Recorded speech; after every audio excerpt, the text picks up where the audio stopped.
All right, you ready? What's up, everybody? Mark and Sara back for another Able Today show. Sara, how you feeling today? Feeling great, Mark. Things are blooming here in Kansas City. It's almost spring-like weather, although we'll have another snowstorm here before the spring is officially here. How about you? Well, How are things in New Orleans? I hope you're getting some of this warmth that we're getting. Send it our way. It's nice. It's nice and cozy. You're getting out there. Yes. Well, uh, what did I want to say? What did you want to say? What's going on in the disability world? Like, catch me up. Maybe our listeners want to hear some emerging issues that are happening. Well, I think first we should just talk about what we're doing, right? The Able Today show is disability journalism. And one of the questions I think we've gotten, Sara, is who's this show for, right? And our answer is the same. It's for everybody, right? Because everybody's going to encounter disability at some point, whether it's in your teens or 20s or later on in life. And the main thing I think that we try to focus on is sharing information and resources that can really impact the quality of life of somebody dealing with disability. So it's been really great doing this work and now being able to spread the message around so many different issues related to the disability experience. What you think? I think you're absolutely right, Mark. Part of now we're a couple of episodes in and we've had the opportunity to feature some of our extraordinary able leaders from across the country. I think we've gone from West Virginia to Maryland to Washington State. And obviously today's episode, we're going to talk to some incredible leaders from the great state of Texas. Everything's bigger in Texas, but we're also featuring leaders and activists that are working on everything from including people with disabilities in the military to including people with disabilities in Hollywood, in front of and behind the camera, to a lot of those pressing policy issues, Mark, that you and I know all too well, whether you're an individual with an intellectual disability or somebody who's living with a physical disability, are holding people with disabilities back. So I'm excited about the kind of journey that this podcast has taken because we want to be that main source of disability journalism that's really happening not just in one particular state or one particular part of the country, but all across our nation. Right. Literally working our way across the country. Well, it's been fun. And with no further ado, let's bring our guest up. All right.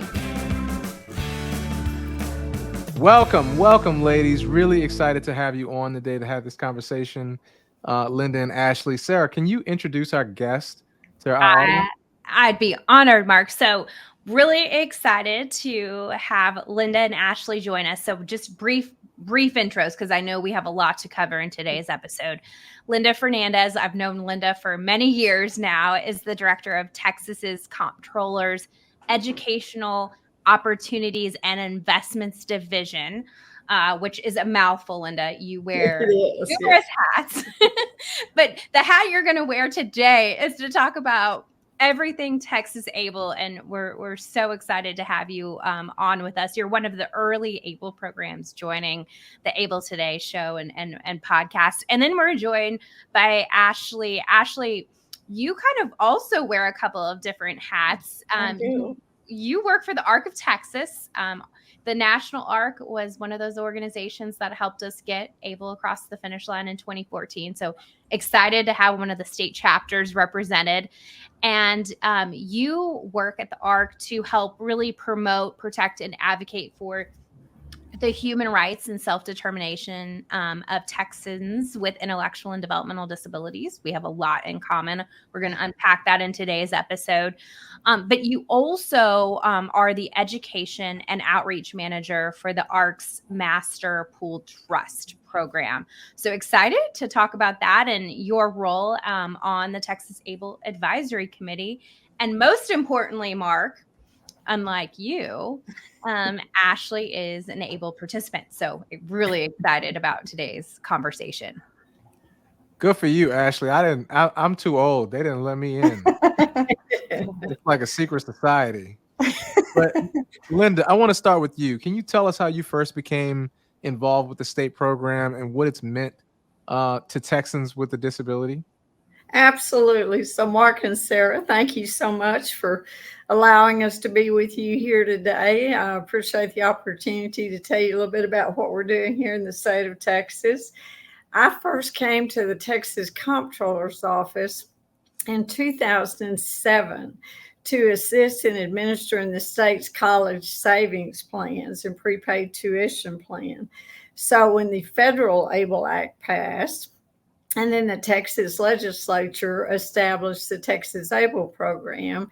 It was just a natural fit for that program to be implemented by my division. So it's been a great joy for us to be involved with this. We had a lot to learn about ABLE, about individuals with disability. And one of the most important things that we did was to establish a Texas ABLE Advisory Committee. As you mentioned, Sara, and Ashley is on that committee with us. They helped us to identify the challenges that people with disabilities have and how we could best address the needs of those individuals. So, one of the most important things for us is to be sure that we do put out a program that people want to participate in, that is easy for them to use, that they have a good user experience. So, that's definitely what we're trying to do in Texas. Texas ABLE programs are a life-changing experience. When we first started learning about ABLE and found out about the $2,000 resource limit, we were shocked. We just couldn't believe that it was that limited, and what a difference the ABLE program was going to make to those individuals. We see it, every day in the way Texans are using their ABLE programs for their short-term and long-term needs, paying rent, buying food, or saving for a mobility van maybe, or a home. So, and our prepaid card makes that even more flexible in helping people to use the plan. We love seeing the independence that the Texas ABLE program brings to Texans with disabilities. Love it. That's amazing, Linda. We do a lot of presentations, and we've had the opportunity to partner with Texas ABLE, I think probably half a dozen times on national conferences, because I always feel like people are coming to Dallas or San Antonio or Austin because it's a trendy place to hold a disability conference. In fact, NFB was just there. You may talk here in a moment about the conference that's coming up here in a few weeks that we're working on with you all. But Mark, this is one of the reasons why we stress this in our ABLE Today education and outreach about always researching your in-state ABLE program first, because Texas is one of those few states that only allows Texas residents to access their program. But I think, Linda, it speaks volumes to the outreach that you and your team are able to do, and be creative about how you're working with companies and disability organizations and your ABLE Advisory Committee. So I know you also have, and you wear numerous hats in the national NAST, National Association of State Treasurers. Mark, we've always got to define those acronyms for people and our listeners. And with our Aspen ABLE committee, which is it's a national committee made up of ABLE leaders from across the country. But in those roles, Linda, can you give us a glimpse of what you see as the future of ABLE accounts, or how do we make more people aware, and how do we grow this program, not just in Texas, but across the country? Well, it's a great honor for me to be able to work with NAST College Savings Plan Network and the ABLE Savings Plan Network. The Aspen Executive Board does a great job of bringing together ABLE programs from across the United States to share their collective experience in improving ABLE programs and improving that user experience. We've seen steady growth and participation in the Texas ABLE program, but of course, our goal is to make sure that everybody in the state of Texas that could benefit from the program knows about the program. You mentioned it's a big state, so our challenge is to be able to travel this big, wide state. And I have two fabulous outreach specialists that do that work for me. They go all over the state of Texas, making presentations, exhibiting at conferences. We do webinars. We publish a newsletter that we send out to our ABLE participants and others in the disability community that would be interested in knowing more about our program. That's available on our website at texasable.org. One of our major efforts right now is to spread the word throughout our employer community here in Texas. We'd like to see all those employers work with us to promote awareness and participation in ABLE programs. There was a recent report that came out from Accenture talking about how companies that hire people with disabilities are more successful. So, we've shared that. We want to incentivize those people to be aware of that. And to be able to come in through an employer gives more credibility to the program if it's something that the employer has screened and has welcomed us in. So we will keep working on that as well. The other thing that I think we're all challenged with, and this is very understandable, that people with disabilities are so cautious in believing that they can have, if they are receiving SSI benefits, that they can have $100,000 in savings and still be eligible for those benefits after all those years of being so limited on eligible resources. So as people begin to enroll and spread the word, I think the grassroots, just people telling other people about the program will also make a huge difference in the number of people that participate in this great program. Love it, Linda. You're doing incredible work in your team. But Ashley, I want to touch on you. You work in case management. You have an ABLE account. Tell us about that side of your work, and what have you encountered on the financial side? Like, what are some of the pressing needs people have in Texas that ABLE accounts could solve for? Sure. Thank you so much for having me. I'd love to talk about this. I do a lot of education myself on ABLE accounts. We find it coming up a lot in conversation in my personal life and at work. So spreading the word that way as well. So at the trust, we have plenty of our beneficiaries who actually use ABLE accounts. Most of it is, us educating them on an extra tool that they could use in using those ABLE accounts. And part of that reason is because some of our trusts have the ability to pay for food and shelter, but people have to take a reduction in that case in their SSI benefits. And so we found by using the ABLE account and the trust together, that doesn't have to happen. And so those beneficiaries that come to us and they ask us for assistance in paying for food or shelter specifically, we say, well, we can't, directly give it to you, but we can place it in an ABLE account if you qualify. And so we use them often together. I would say probably food and shelter are the biggest ones that we hear people are using them for. But it's growing, it's growing. People are starting to use them for a lot more things than just that. But when we directly recommend them here, usually it has to do with paying food or shelter. And just doing the education on why they should use an ABLE account and not taking that reduction. So that's professionally how I use them the most, I would say. But personally, I've talked to a lot of people about ABLE accounts in different ways. I think it's really important when you're talking to people about how to use their ABLE account to think about their situation, right? Sometimes they're best used for saving money. A lot of us didn't grow up with the ability to save more than $2,000. And so having that option now is really nice. And so we just literally put money away for saving, and that's nice. Some of us, we use it for financial literacy. And so I have talked about that with some of my beneficiaries. I need to learn what it's like to budget. How do I spend my money appropriately? And if I run out of money, what does that look like?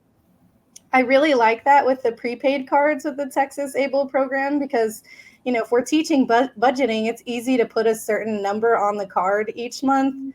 And if you go over your budget, well, you learned a lesson. You can't go over. There's no more money on that card. So we look at them a few different ways. I would say the biggest right now for us is food and shelter, though. That's awesome. I love that. And I love how you take such a hands-on approach to educating people on the flexibility of ABLE. Sara, I mean, we talk about this all the time, but we need more of it. Well, and actually, I loved your example about that individualized, that customized approach to working with an individual's financial situation. We say this all the time, every time we're doing a presentation, talking with a disability group, or, and Linda's a great example, working with employers. When you've met one person with a disability, you've met one person with a disability. Right. Every person's individual situation is uniquely different. And, ABLE provides, I think, a platform in order to, help that individual succeed, whether, it's a baby with Down syndrome who's born tomorrow, or it's an adult who's working, or somebody who's, family or caregivers concerned about what happens when mom and dad are no longer here. Right. So I love your approach to that. Quick question for you, Ashley. Sure. Can you also give us, so you also give monthly presentations on future planning one-on-one, and you were recently part of a University of Texas law seminar on special needs. Can you tell us about that work? Sure. So kind of two different explanations in a way. So the Future Planning 101 series came up in the beginning of the pandemic, actually. My older sister is also blind, and she works for the Blind Children's Program through Health and Human Services Commission. And so we both grew up on benefits. We lived that life, no more than $2,000. It was tough, but we did that. And so I got a job at the Arc of Texas right after I finished my master's program, and I moved to Austin, and I started learning about the trust, supplemental needs trust, and how that can be a tool. And I love that tool. It's helpful for so many people in so many ways, but it wasn't necessarily something that was going to be helpful if I was thinking about people who grew up like me. We were living pretty much paycheck to paycheck. We didn't have a lot of extra. My dad would always say, I don't have anything to leave behind. So I don't have to future plan financially for you guys. And as I started working at the Arc of Texas, I started learning that wasn't necessarily true, because he had a life insurance policy, and how was he going to leave that for me or my sister? And so in that discussion and learning about that, I went to my sister and I said, dude, we were so lucky for so many reasons that nothing happened to my parents when we were young. We didn't lose my parents, thank God, and we didn't lose our benefits. And so from there, my sister and I started talking, and we said, we need to educate people on trust. And at that time, it was 2018, so ABLE accounts were still fairly new. And in those discussions, we went back to our supervisors, and our supervisors were like, oh my gosh, you're right. And so we started developing a future planning series from there. It was intentionally meant to be just financially future planning to protect public benefits. And so we created the first presentation about trusts and ABLE accounts specifically. And then from there, we started recognizing that there is more that people need to learn about. And so right now it's a 5-part series. It covers person-centered thinking and planning, and then it goes into transition planning. So transitioning out of high school and what does adult life look like after. Then we went into building community. In there, we teach a lot about what does it mean to have community? How do we develop it? And then what do our public benefits look like in order to help us build community? And then the 4th session is on the financing piece. So we speak about supplemental needs trusts and ABLE accounts. And then session 5 is on supporting daily and major life decisions throughout our future. So we talk about guardianship and the alternatives and how we choose what's appropriate for us. So we give those monthly to families enrolled in that program. Maybe eventually it will grow to a bigger audience, but right now that's what we're doing. So that's our future planning series. And then I did present at the UT conference not too long ago, and that one was on ABLE accounts. And we did an overview of ABLE accounts, and then we presented on kind of what I was talking about. How do we help our beneficiaries use ABLE accounts in appropriate ways for their situation? So I kind of talk about ABLE accounts in a couple different ways. I love And that. if I might say, we're so grateful to ARC for helping and making people aware of ABLE. And as you all know, in the beginning, when ABLE came out and people had a trust, they thought it was kind of a one or the other Yes. type of thing. Yes. And so it was so nice to have someone that's a specialist with the trust area to say, hey, you can have both, and here's a good reason to have both. So we're so grateful, like I say, for the work they do in helping us with this. And I love that. Mark, going off a little off script here, but Linda, to that point about the outreach that Texas has taken over the last several years, how much has the Texas program grown since you launched? We're up to about 3,300 accounts, about $28 million. Of course, we want it to keep growing and get more and more. It's a slow process. Is like I say, people I think have to learn to trust that, okay, this is something we can do. It wouldn't jeopardize our benefits.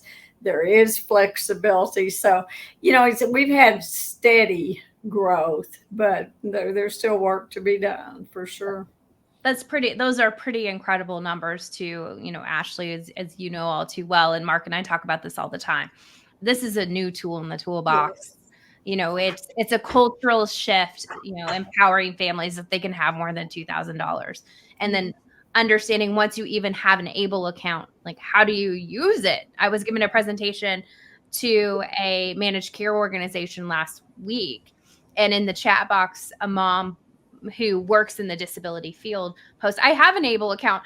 I came to this presentation because I needed to figure out how do I use my ABLE account. Hopefully we gave her some knowledge, Mark, but you never know. Another group that we work with is the financial planners. We believe that they can really make a difference as well when they're working with people. I did a presentation a few years ago with a group of financial planners, didn't know anything about ABLE. So that's another group that we're trying to educate so they can make their families aware of another option they might need.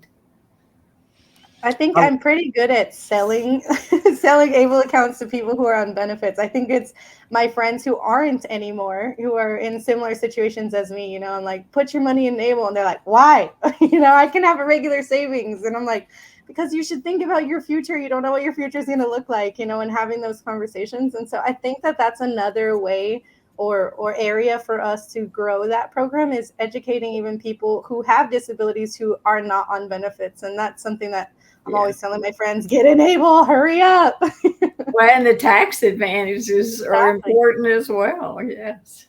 Well, I need to sign up for this Future Planning 101 class. You need to take it, Mark. I'm telling you. Ashley, where do we register? Well, right now it's just going for the Health and Human Services Commission. But if anybody out there wants to discuss with the ARC of Texas and arranging it for their area or their company, that's something we can discuss. So get in contact with me. Well, I love it. And then going back though, Ashley, because this is personal and professional for you, right? You have an ABLE account. So you're able to give people like real advice based off of your own situation. Yeah. I think that was the interesting part. I was one of them. I will admit, I was one of them. Was like, why? My boss was like, her name's Haley. She's like, Ashley, you need an ABLE account. Yeah, okay. And there's just a conversation that came up a few times, and finally she bugged me enough, and I was like, but why? And so we had a conversation about it, and I opened mine in 2021. I had to look it up today because I knew we were going to talk about mine, and I couldn't remember when I opened it, but I opened mine in 2021, and I use mine for savings is what I do. I like to, put my savings in there, and one of my favorite parts about it is that I can choose my investment options, but it's not, you don't have to know a lot about investments. And that's what was one of my, biggest holdups was I was like, I don't understand anything. I don't know how to choose that. And Haley said, Ashley, all you have to do is choose, conservative conservative,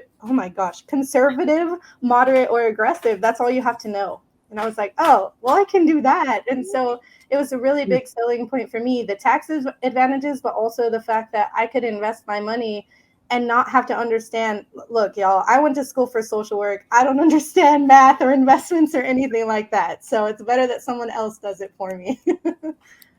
Well, it's safe to say you just answered my next question for you, which was going to be, what's the best thing about Able? But Linda, what about you? What's the best thing about Able? Oh, unquestionably, the best thing about ABLE is the ability for individuals with disabilities to save for, those expenses that they have. And of course, having the exception for the $100,000 for SSI benefit eligibility. I mean, that's huge. That's Right. the, earth shattering kind of stuff there. But just, that that ABLE can be used for so many types of expenses that improve people's quality of life. Love it. Sarah? Mark? It's like I don't know. I get goosebumps every time we do this. And then can I touching tell on my y'all own a quick personal experience. story?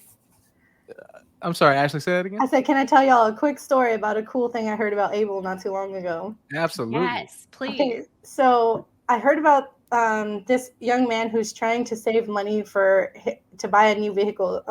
Linda mentioned it earlier, someone trying to do that, right? And it was like, should we go through GoFundMe? What should we do? What does that mean if we go through GoFundMe? How does it affect our benefits? What does that whole situation look like, right? And so what this individual decided to do was just use the gift option. And so he would send a link to people, and those people would get to put money in his ABLE account. And from there, it started building for him to get his van, and he got to choose which van. See, when you go through a trust, they're great for so many reasons, but the ABLE does give you more flexibility to do what you want to do with your money, right? You don't have to ask us, can we spend the money on this? And so he was able to decide, what van does he want, spend the money where he wants to, how he wants to for that van. And if he has leftovers, using it in the way that's appropriate for him. And so I think it's cool to think about saving your own money, but I also think it's really cool to think about that thing when someone else is going to give you money, or even if it's just Christmas money or graduation money, those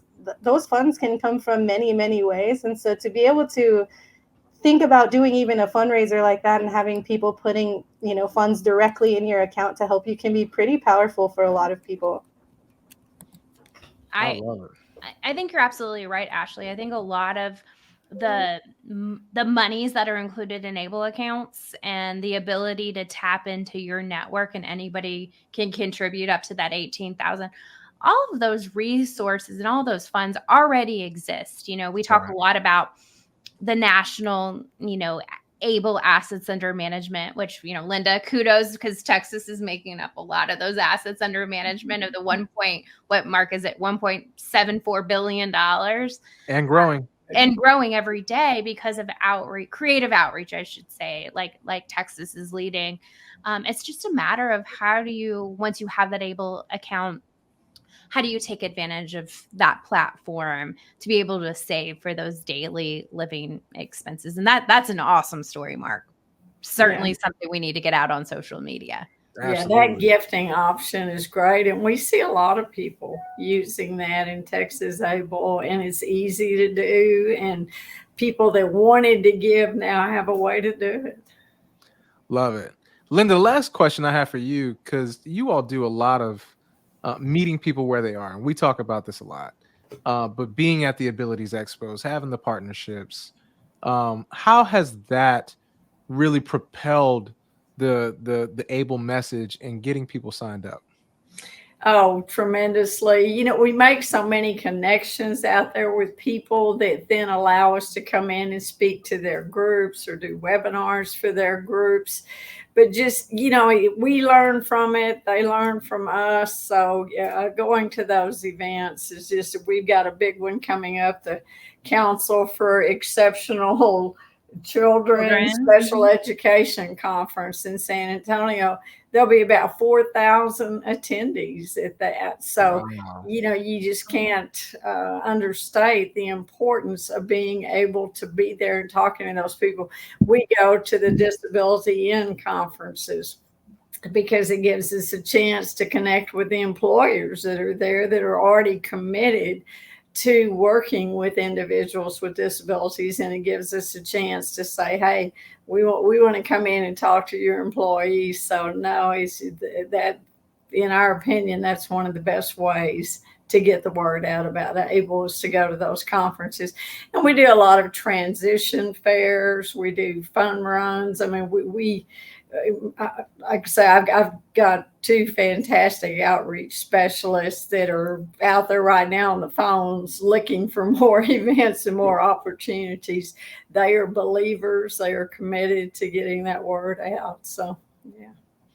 There's no substitute for presence, right? No one. That's right. That's right. Wow.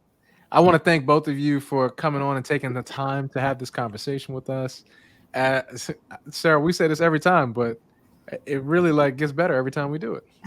Another great episode. And what was so fantastic about having Ashley and Linda on is just those personal stories and the unique outreach that is taking place. And we just value our partnership with Texas Able. And Linda, thank you for your leadership. And Ashley, thanks for sharing your personal and your professional journey with us.